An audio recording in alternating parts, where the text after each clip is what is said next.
خواتین حضرات، تاریخ طبری میں ہے کہ ایک دن سلطان محمود غزنوی حسب معمول دربار میں بیٹھے تھے۔ عام لوگ اپنی عرضیاں اور شکایات پیش کر رہے تھے کہ ایک شخص نے آ کر عرض کی، حضور میری شکایت نہایت سنگین ہے اور کچھ اس قسم کی ہے کہ میں اسے برسر دربار سب کے سامنے پیش نہیں کر سکتا۔ چنانچہ سلطان یہ سن کر فوراً اٹھ کھڑے ہوئے اور سائل کو خلوت خانے میں لے جا کر پوچھا کہ تمہیں کیا شکایت ہے۔ سائل نے عرض کیا، حضور ایک عرصے سے آپ کے بھانجے نے یہ طریقہ اختیار کر رکھا ہے کہ وہ مسلح ہو کر میرے مکان پر آتا ہے اور مجھے مار پیٹ کر باہر نکال دیتا ہے اور خود جا کر جبراً میرے گھر میں گھس کر میری بیوی کے ساتھ غلط کام کرتا ہے۔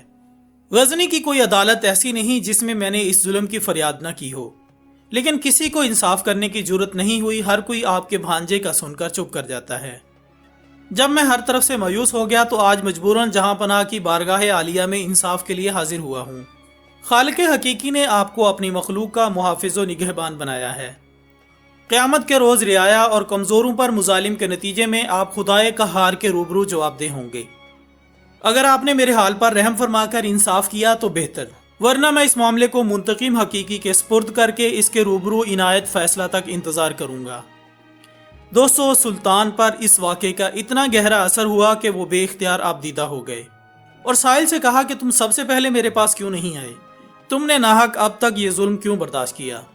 سائل نے عرض کیا کہ حضور میں کافی عرصے سے اس کوشش میں لگا ہوا تھا کہ کسی طرح بارگاہ سلطانی تک پہنچ پاؤں، مگر دربانوں اور چوبداروں کی قدغن نے کامیاب نہ ہونے دیا۔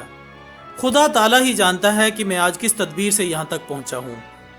مجھ جیسے غریبوں اور مظلوموں کو یہ بات کہاں نصیب ہے کہ جب چاہیں بے دھڑک دربار سلطانی میں حاضر ہو جائیں اور سلطان کو اپنے درد دل کی کہانی سنا سکیں۔ قصہ مختصر ناظرین، سلطان نے سائل کو اطمینان اور دلاسا دے کر تاکید کی کہ اس ملاقات اور گفتگو کا کسی سے ذکر نہ کرنا، اور جس وقت بھی وہ شخص تمہارے گھر آئے اسی وقت مجھے اس کی اطلاع کر دینا۔ میں اس کو ایسی عبرتناک سزا دوں گا کہ آئندہ دوسروں کو ایسے مظالم کرنے کی جرت نہ ہو سکے گی۔ سائل نے عرض کیا کہ حضور مجھ جیسے بے کس و بے یار و مددگار کے لیے یہ کیسے ممکن ہو سکے گا کہ جب چاہوں بلا کسی مزاحمت کے خدمت سلطانی میں حاضر ہو جاؤں اور اطلاع دے سکوں۔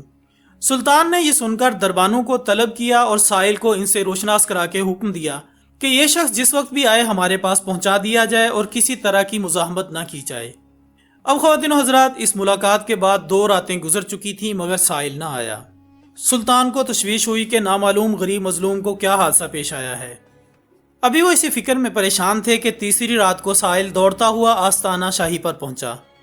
اطلاع ملتے ہی سلطان فی الفور باہر نکلے اور سائل کے ہمراہ اس کے گھر پہنچ کر اپنی آنکھوں سے وہ سب کچھ دیکھ لیا جو سائل نے انہیں بتایا تھا۔ کمرے میں شمع جل رہی تھی، سلطان نے شمع گل کر دی اور خود خنجر نکال کر اس بدکار کو قتل کر دیا۔ اس کے بعد شمع روشن کرائی مقتول کا چہرہ دیکھ کر بے ساختہ سلطان کی زبان سے نکلا الحمدللہ، اور پھر سلطان نے کہا کہ پانی لاؤ۔ سائل جلدی سے پانی لایا تو سلطان نے پانی پی کر سائل سے کہا کہ اب تم اطمینان سے اپنے گھر میں آرام کرو، اب انشاءاللہ تمہیں کوئی تکلیف نہیں پہنچے گی۔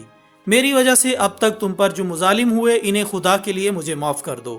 یہ کہہ کر سلطان رخصت ہونا ہی چاہتے تھے کہ سائل نے دامن پکڑ کر عرض کیا، حضور والا اگر اجازت ہو تو ایک بات معلوم کرنا چاہتا ہوں، وہ یہ کہ آپ نے پہلے شمع گل کی اور پھر روشن کرا کر مقتول کا سر دیکھ کر الحمدللہ پڑھا اور اس کے فوراً بعد ہی پانی طلب فرمایا، اس کا کیا سبب تھا؟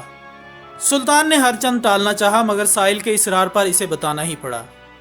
سلطان نے کہا کہ شمع گل کرنے کا مقصد یہ تھا کہ کہیں روشنی میں اس کا چہرہ دیکھ کر بہن کے خون کی محبت مجھے سزا دینے سے باز نہ رکھے، اور الحمدللہ کہنے کا یہ سبب تھا کہ مقتول اپنے آپ کو میرا بھانجا بتا کر تمہیں شاہی تعلق سے مرعوب کر کے اپنی خواہشات نفسانی کو پورا کرنے کے لیے راستہ صاف رکھنا چاہتا تھا۔ خداوند کریم کا ہزارہ شکر ہے کہ محمود غزنوی کے رشتہ داروں کا اس شرمناک بےہودگی سے کوئی تعلق نہیں۔ یہ شخص میرا بھانجا تو کیا میرا رشتہ دار بھی نہیں ہے۔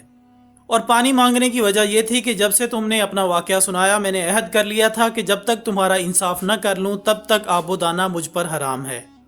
اب چونکہ میں اپنا فرض نبھا چکا ہوں اور مجھ پر پیاس کا شدید غلبہ تھا، اس لیے میں پانی مانگنے پر مجبور ہو گیا۔ یہ کہہ کر سلطان محمود غزنوی اس کے گھر سے نکل آئے اور اپنے اس انصاف سے تاریخ میں ہمیشہ کے لیے امر ہو گئے۔